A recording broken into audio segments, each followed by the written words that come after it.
Hello friends, welcome to my YouTube channel. मेरा नाम कुमार रमन है और आज हम इस वीडियो में देखेंगे फिजिक्स के कुछ बहुत ही इंपॉर्टेंट क्वेश्चन जो कि हमारे आने वाले एग्जाम के लिए काफ़ी ज़्यादा महत्वपूर्ण होने वाले हैं। तो चलिए वीडियो को स्टार्ट करते हैं। पहला क्वेश्चन है हमारा, अस्थायी चुंबकन किस स्थिति में किया जा सकता है। इंपॉर्टेंट क्वेश्चन है और हमारे पास ऑप्शन है ढलवा लोहा, पिटवा लोहा, कच्चा लोहा और इस्पात। और इस क्वेश्चन का जो राइट आंसर होगा वो होगा ऑप्शन डी, इस्पात। इस्पात याद रखेंगे। अस्थायी चुंबकन किस स्थिति में किया जा सकता है, तो इस्पात की स्थिति में किया जा सकता है। तो ऑप्शन डी हम याद रखेंगे। बढ़ते हम अगले क्वेश्चन की तरफ। अगला क्वेश्चन है हमारा, अस्थायी चुंबक बनाए जाते हैं। अस्थायी चुंबक बनाए जाते हैं। हमारे पास ऑप्शन है इस्पात के, नर्म लोहे के, तांबे के और चांदी के। इम्पोर्टेंट क्वेश्चन है और सिंपल सा क्वेश्चन है और इस क्वेश्चन का जो राइट आंसर होगा वो होगा ऑप्शन बी, नर्म लोहे के। यानी अस्थायी चुंबक बनाए जाते हैं, किससे बनाए जाते हैं, तो नर्म लोहे के बनाए जाते हैं। तो ऑप्शन बी इसका राइट आंसर हो जाता है। बढ़ते हम अगले क्वेश्चन की तरफ। अगला क्वेश्चन है हमारा, विद्युत चुंबक नर्म लोहे के क्यों बनाए जाते हैं। क्योंकि अभी हमने क्या पूछा था, अभी पिछले क्वेश्चन में हमने क्या देखा था, अस्थायी चुंबक किससे बनाए जाते हैं।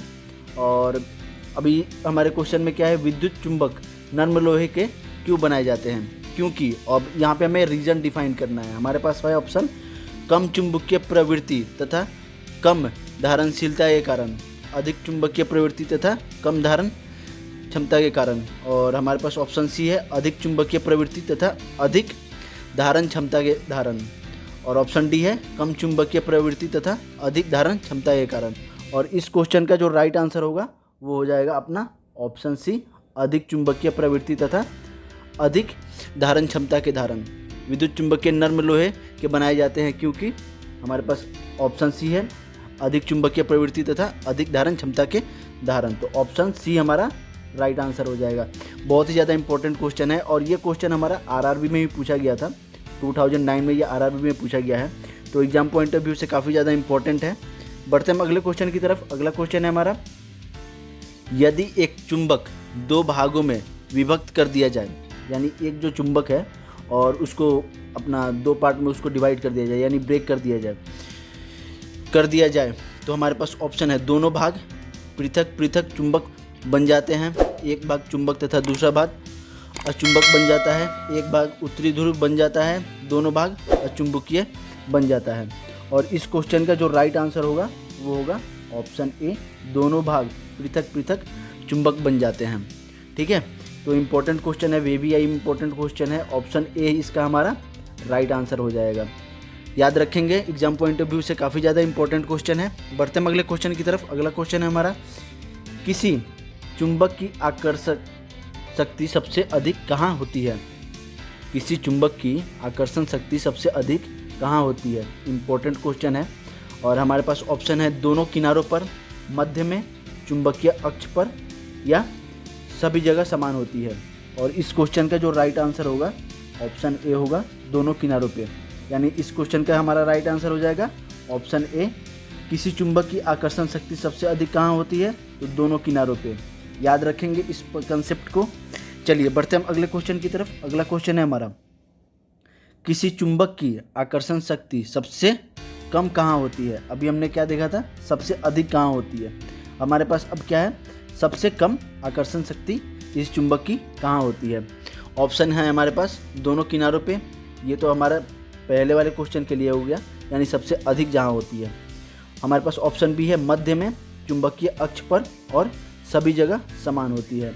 और इस क्वेश्चन का जो राइट आंसर होगा वो हो जाएगा अपना ऑप्शन बी, मध्य में। सबसे ज़्यादा अगर पूछा जाए तो दोनों किनारों पे और सबसे कम पूछा जाए तो मध्य में। इस क्वेश्चन, एक ही क्वेश्चन को अगर हम याद रखेंगे तो दोनों क्वेश्चन का हमारे पास आंसर मिल जाएगा। तो ऑप्शन बी इसका राइट आंसर हो जाएगा। याद रखेंगे एग्जाम पॉइंट ऑफ व्यू से। बढ़ते हम अगले क्वेश्चन की तरफ। अगला क्वेश्चन है हमारा, निम्न में से कौन सा कथन असत्य है। कौन सा कथन असत्य है। अब इस क्वेश्चन में देखिए, इसमें क्या पूछा गया है, कौन सा कथन असत्य है। इस बिहाफ से क्या होता है, हमारे पास 3 या 4 कंसेप्ट क्लियर हो जाएंगे। अगर किसी क्वेश्चन में पूछा जाए कौन सा कथन सत्य है या कौन सा कथन असत्य है, तो उसमें देखिए जो अपने पास ऑप्शन होते हैं ना, उस कथन में अब इसमें एक असत्य होगा, बाकी सारे सत्य होंगे। ठीक है, तो बाकी जो पॉइंट है उसको भी हम एग्जाम पॉइंट ऑफ व्यू से याद रखेंगे, क्योंकि उसके बिहाफ से भी क्वेश्चन पूछा जा सकता है। हमारे पास इसमें ऑप्शन क्या है, चुंबक के समान ध्रुवों के बीच प्रतिकर्षण होता है। ऑप्शन बी है चुंबक के विपरीत ध्रुवों के बीच आकर्षण होता है। एक विलग ध्रुव का कोई अस्तित्व नहीं होता है। और ऑप्शन डी क्या है, किसी चुंबक को बीच से तोड़ देने पर इसके दोनों ध्रुव अलग अलग हो जाते हैं। और इस क्वेश्चन का राइट आंसर क्या होगा, कौन सा कथन असत्य है, तो ऑप्शन डी इसका सिंपल सा हमने स्टेटमेंट देख लिया, इससे ही हमें क्वेश्चन का आंसर मिल जाएगा। किसी चुंबक को बीच से तोड़ देने पर इसके दोनों ध्रुव अलग अलग हो जाते हैं। तो ये हमारा कथन असत्य है। तो याद रखेंगे एग्जाम पॉइंट ऑफ व्यू से वेरी वेरी इंपॉर्टेंट क्वेश्चन है। और इस क्वेश्चन का राइट आंसर हो जाएगा हमारा ऑप्शन डी। बढ़ते हैं हम अगले क्वेश्चन की तरफ। अगला क्वेश्चन है हमारा, चुंबकीय क्षेत्र का मात्रक होता है, यानी मैग्नेटिक जो अपना क्षेत्र होता है उसका मात्रक होता है। गॉस, वेबर, हेनरी, डोमेन हमारे पास ऑप्शन है। और इस क्वेश्चन का जो राइट आंसर होगा वो होगा अपना ऑप्शन ए, गॉस। गॉस याद रखेंगे, एग्जाम पॉइंट ऑफ व्यू से इस टाइप के क्वेश्चन पूछे जाते हैं और पूछे भी गए हैं। तो इस चीज़ को याद रखेंगे, काफ़ी ज़्यादा इंपॉर्टेंट है, वेरी वेरी इंपॉर्टेंट मैं मार्क कर दे रहा हूँ। ठीक है, कंसेप्ट आपका क्लियर होना चाहिए। बढ़ते हम अगले क्वेश्चन की तरफ। अगला क्वेश्चन है हमारा, चुंबकीय फ्लक्स का मात्रक है। चुंबकीय फ्लक्स का मात्रक है, हमारे पास ऑप्शन है वेबर, गॉस, हर्ट्ज और टेस्ला। और इस क्वेश्चन का जो राइट आंसर होगा वो होगा ऑप्शन ए, वेबर। वेबर याद रखेंगे, ऑप्शन ए चुंबकीय फ्लक्स का मात्रक है वेबर। ठीक है, और हमने पिछले क्वेश्चन में क्या देखा था, पिछले क्वेश्चन में देखा था चुंबकीय क्षेत्र का मात्रक होता है, ठीक है, गॉस। तो इस दोनों क्वेश्चन को याद रखेंगे। यहाँ पे पूछा गया फ्लक्स, चुंबकीय फ्लक्स का मात्रक, तो वहाँ पे हमारा हो जाएगा वेबर। कंफ्यूज नहीं होना है आपको, ठीक है। बढ़ते हम अगले क्वेश्चन की तरफ। अगला क्वेश्चन है हमारा, निम्नलिखित में से कौन लौह चुंबकीय पदार्थ नहीं है। इंपॉर्टेंट क्वेश्चन है और सिंपल सा क्वेश्चन है। आपको इस क्वेश्चन का आंसर पहले से पता होना चाहिए और उम्मीद है कि आपको इस क्वेश्चन का आंसर पहले से पता भी होगा। अगर आपको इस क्वेश्चन का आंसर पता होगा तो हमें कमेंट में ज़रूर बताइएगा। हमारे पास ऑप्शन है लोहा, निकिल, तांबा, कोबाल्ट। और इस क्वेश्चन का जो राइट आंसर होगा वो हो जाएगा अपना ऑप्शन सी, तांबा। निम्नलिखित में से कौन लौह चुंबकीय पदार्थ नहीं है, तो जो तांबा जो होता है वो लौह चुंबकीय पदार्थ नहीं होता है। तो हमारा ऑप्शन सी हो जाएगा राइट आंसर। चलिए बढ़ते हैं अगले क्वेश्चन की तरफ। अगला क्वेश्चन है हमारा, निम्नलिखित में से कौन अनुचुंबकीय पदार्थ है। निम्नलिखित में से कौन अनुचुंबकीय पदार्थ है। हमारे पास ऑप्शन है हाइड्रोजन, नाइट्रोजन, ऑक्सीजन और लोहा। और इस क्वेश्चन का जो राइट आंसर होगा वो हो जाएगा ऑप्शन सी, ऑक्सीजन। कौन सा अनुचुंबकीय पदार्थ है, तो ऑक्सीजन याद रखेंगे, ऑप्शन सी इसका राइट आंसर हो जाएगा। एग्जाम पॉइंट ऑफ व्यू से काफ़ी ज़्यादा इंपॉर्टेंट है ये। एक बार स्टेट पीसीएस में पूछा गया है, यूपी स्टेट पीसीएस में, तो इस क्वेश्चन को याद रखेंगे और भी आगे हमारे आने वाले एग्जाम में पूछे जाने की संभावना बनती है। चलिए बढ़ते हैं अगले क्वेश्चन की तरफ। अगला क्वेश्चन है हमारा, लौह चुंबकीय पदार्थों के भीतर परमाणुओं के असंख्य अति सूक्ष्म संरचनाओं का क्या कहा जाता है। इम्पोर्टेंट क्वेश्चन है, बहुत ही ज़्यादा वेरी वेरी इंपॉर्टेंट क्वेश्चन है। और हमारे पास ऑप्शंस हैं। अगर इस क्वेश्चन का आपको आंसर पहले से पता है तो हमें कमेंट में ज़रूर बताइएगा। परिनालिका, टोराइड, डोमेन और इनमें से कोई नहीं। हमारे पास ये 4 ऑप्शन है और इस क्वेश्चन का जो राइट आंसर होगा वो हो जाएगा अपना डोमेन। डोमेन याद रखेंगे, ठीक है। एग्जाम पॉइंट ऑफ व्यू से मैंने आपको बता दिया, बहुत ही ज़्यादा इंपॉर्टेंट क्वेश्चन है। चलिए बढ़ते हम अगले क्वेश्चन की तरफ। अगला क्वेश्चन है हमारा, डोमेन में परमाणुओं की संख्या होती है। डोमेन में परमाणुओं की संख्या होती है। हमारे पास ऑप्शन है 10⁻12 से 10⁻15, 10⁻15 से 10⁻18, 10⁻18 से 10⁻21, 10⁻21 से 10⁻24। इंपॉर्टेंट क्वेश्चन है और इस क्वेश्चन का जो राइट आंसर होगा वो होगा ऑप्शन सी, 10⁻18 से 10⁻21। डोमेन में परमाणुओं की संख्या होती है, कितनी होती है, तो हमारे पास ऑप्शन सी राइट आंसर हो जाएगा। चलिए आगे बढ़ते हैं अगले क्वेश्चन की तरफ। अगला क्वेश्चन है, अस्थायी चुंबक जिस पदार्थ का बना होता है वह होता है। इंपॉर्टेंट क्वेश्चन है। हमने सारे क्वेश्चन बहुत ही ज़्यादा सिलेक्टिव लिए हैं और हमारे पास ऑप्शन है फेरोमैग्नेटिक डाईमैग्नेटिक, एंटी फेरोमैग्नेटिक और उपयुक्त सभी। ये हमारे पास 4 ऑप्शन है।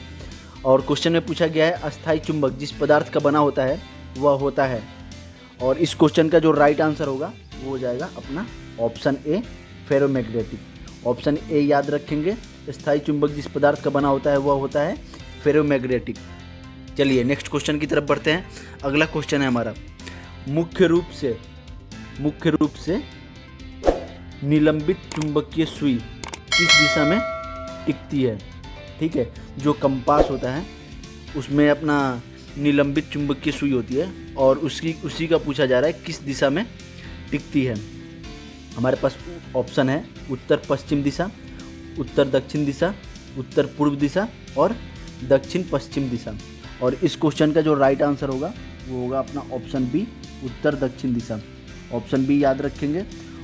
ठीक है, बढ़ते हम अगले क्वेश्चन की तरफ। अगला क्वेश्चन है हमारा, चुंबकीय कंपास की सुई किस और इंगित करती है।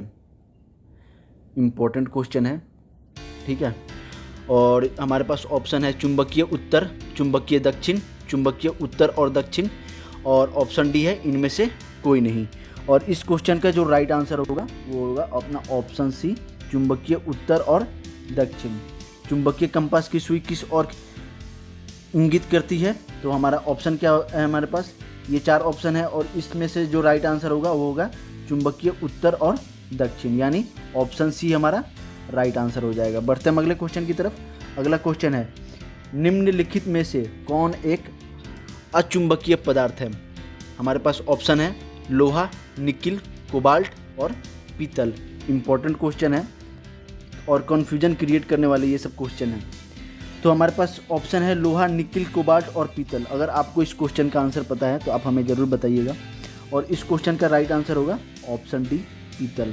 निम्नलिखित में कौन सा एक अनुचुंबकीय पदार्थ है, तो इसका आंसर हो जाएगा पीतल। चलिए नेक्स्ट क्वेश्चन की तरफ बढ़ते हैं। अगला क्वेश्चन है, स्टील को चुंबकीय करना कठिन है क्योंकि उसकी, अब देखिए यहाँ पे पूछा गया रीजन और हमारे पास स्टेटमेंट दिया हुआ है रीजन।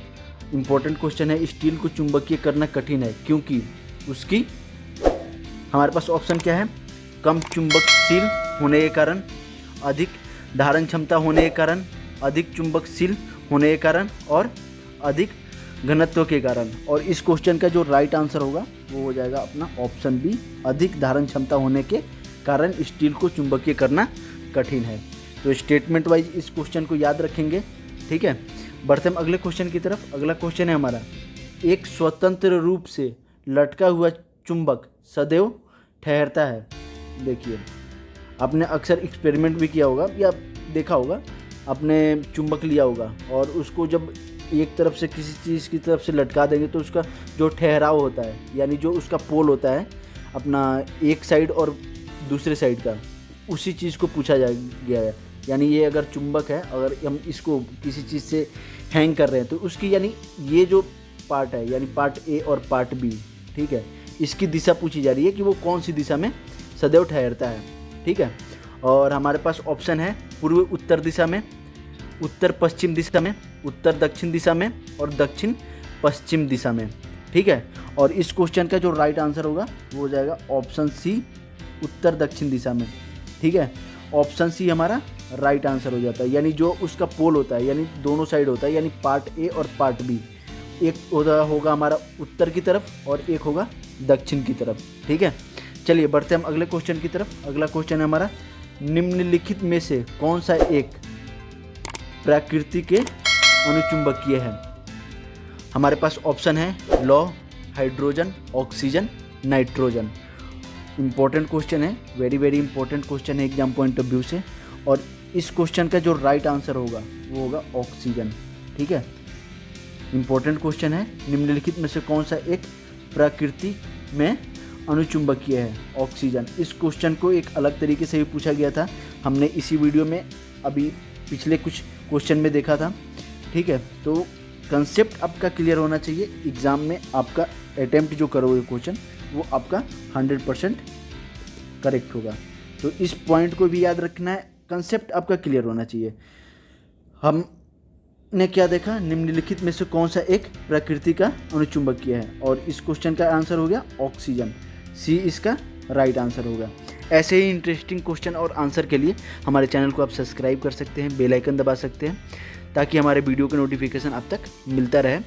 अगर वीडियो आपको पसंद आई तो वीडियो को लाइक कर सकते हैं, शेयर कर सकते हैं, कमेंट कर सकते हैं। तब तक के लिए जय हिंद, जय भारत।